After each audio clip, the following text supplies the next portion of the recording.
हरे कृष्णा राधे राधे। दोस्तों, आज मैं आपको कार्तिक मास महात्म का 27वां और 28वां अध्याय श्रवण करवाऊंगी। इसके पहले के 26 अध्याय मेरे चैनल पर अपलोड है, आप वहां पर जाके श्रवण कर सकती हैं। और इसी के साथ साथ मैं आपको कार्तिक मास में सुनी जाने वाली तुलसी माता की कहानी भी सुनाऊंगी। तो चलिए वीडियो शुरू करते हैं। दोस्तों, अगर आपको हमारी ये वीडियो अच्छी लगे तो लाइक, शेयर और सब्सक्राइब करना ना भूलें और कमेंट बॉक्स में जय श्री कृष्ण अवश्य लिखें। तो चलिए वीडियो शुरू करते हैं। दोस्तों, कार्तिक मास महात्म सुनने से पहले भगवान हनुमान जी का मंत्र ओम हम हनुमते नमः, ये हनुमान जी का संकट मोचन मंत्र है। यदि दिल में किसी प्रकार की कोई घबराहट, डर या आशंका हो तो निरंतर प्रतिदिन इस मंत्र का जाप करना चाहिए और फिर निश्चिंत हो जाना चाहिए। किसी भी कार्य की सफलता और विजयी होने के लिए इसका निरंतर ही जाप करना चाहिए। यह मंत्र आत्मविश्वास बढ़ाता है और इसी के साथ साथ हनुमान जी को सिंदूर, चना, गुड़ चढ़ाकर इस मंत्र का नित्य जप सफलता व यश देने वाला माना गया है। यदि मृत्यु तुल्य कष्ट हो रहा हो तो इस मंत्र का तुरंत ही जाप करना चाहिए। ये मंत्र सभी संकटों को दूर करके रक्षा करता है। तो दोस्तों, अब मैं आपको कार्तिक मास महात्म का 27वां अध्याय श्रवण करवा रही हूँ। इसके पहले के अध्यायों में भगवान श्री कृष्ण जी ने पुण्य और पाप की भागीदारों को वर्णन किया है और उसके बाद अब हम आगे की कथा प्रारंभ करते हैं। भगवान श्री कृष्ण जी बोले, फिर यम की आज्ञा मानकर प्रेतराज ने धनेश्वर को नरक दिखाए और बोला, हे धनेश्वर, इस भयंकर घोर नरकों को देखो, जहाँ पापी मनुष्यों को यमदूतों के द्वारा सताया जाता है। ये भीषण तपती बालुक नरक है, जिसमें शरीर जले पापी लोग चिल्ला रहे हैं। भोजन के समय आए हुए भूखे अतिथि का जो सत्कार नहीं करते, वो यहाँ पकाए जाते हैं। गुरु, अग्नि, गो, वेद, क्षत्रिय इनको जो ठुकराते हैं, उनके यहाँ पैर जलाए जाते हैं। अब यहाँ 42 प्रकार के रौद्र नाम के नरकों को देखो। इच्छा रहित पाप किए जाते हैं, वह सूखा है। जो इच्छा पूर्वक पाप किया जाए उसे गीला कहते हैं। गीले और सूखे भी दो तरह के भेद पापों के होते हैं। नरकों के 84 भेद हैं। अपकीर्णन, परकात्या, मालिनीकरण, जाति भ्रष्ट शंकर और उपपातक अति पाप। महापाप से ये 7 तरह के महापाप हैं।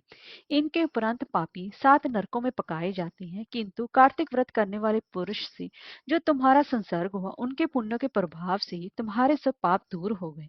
तब श्री कृष्ण भगवान बोले, तब प्रेतपति धनेश्वर को यमलोक में ले जाया गया। वहां यक्षों का वह स्वामी हो गया। वही धनेश्वर धन यक्ष नाम का प्रसिद्ध कुबेर का अनुचर हुआ।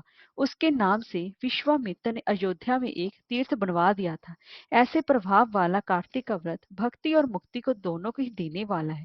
जो पापी इस व्रत को नियम से करे, उसके करने वाले का दर्शन करे, उसकी भी मुक्ति हो जाती है। हरे कृष्णा राधे राधे। अब मैं आपको 28वां अध्याय श्रवण करवा रही हूँ।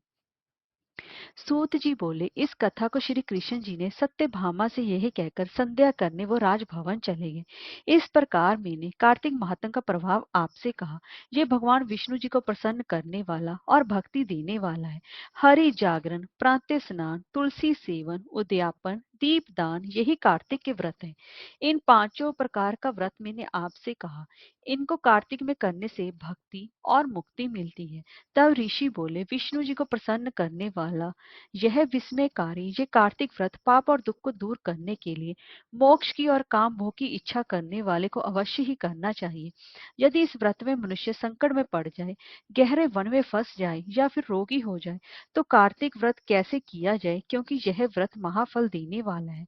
तब सूत जी बोले, इस प्रकार दृढ़ संकल्प करने वाला पुरुष आपत्ति में भगवान विष्णु अथवा शिव जी के मंदिर में जाकर जागरण उसको करना चाहिए। यदि तुलसी पूजन ना हो तो वैष्णवों का पूजन करना चाहिए, क्योंकि विष्णु भगवान अपने भक्तों के समीप ही रहते हैं। इन सबके नाम मिलने पर व्रती पुरुष को गौ और ब्राह्मण को और व्रत के पूरा करने के लिए पीपल और बड़ का पूजन करना चाहिए। तब ऋषि जी बोले, आपने बड़ और पीपल वृक्ष गौ ब्राह्मण के समान श्रेष्ठ कहे, ये दोनों वृक्ष ही क्यों अधिक पूजनीय है? तब सूत जी बोले, पीपल विष्णु भगवान जी का ही रूप है, बड़ शिव जी का और ढाक ब्रह्मा जी का रूप है। ऋषि बोले, ब्रह्मा विष्णु और महादेव ये वृक्ष रूप में कैसे हो गए? सो हे धर्मज्ञ, ये सब बातें आप हमें समझाइए। तब सूत जी बोले, एक बार शिव पार्वती भोग विलास कर रहे थे। उसी समय ब्राह्मण का रूप धरकर अग्नि और देवता गए और वहां विघन करने लगे। इसी विघन से दुखी हो पार्वती ने देवताओं को श्राप दिया। पार्वती बोली, कृमि और कीड़े आदि भी विषय भोग के आनंद को जानते हैं, तुमने विघन डाला है देवताओं, तो तुम सब लोग वृक्ष हो जाओ। सूत जी बोले, इस प्रकार पार्वती के इस श्राप से सब देवता वृक्ष के रूप में हो गए। हे मुनीश्वर, तभी से विष्णु और महादेव पीपल और बड़ हो गए, और पीपल का शनि के दिन ही पूजन करें, और दिन पूजन उसका नहीं करना चाहिए। हरे कृष्णा, राधे राधे। दोस्तों, अब मैं आपको कार्तिक मास स्नान में सुनी जाने वाली तुलसी माता की कहानी श्रवण करवाऊंगी।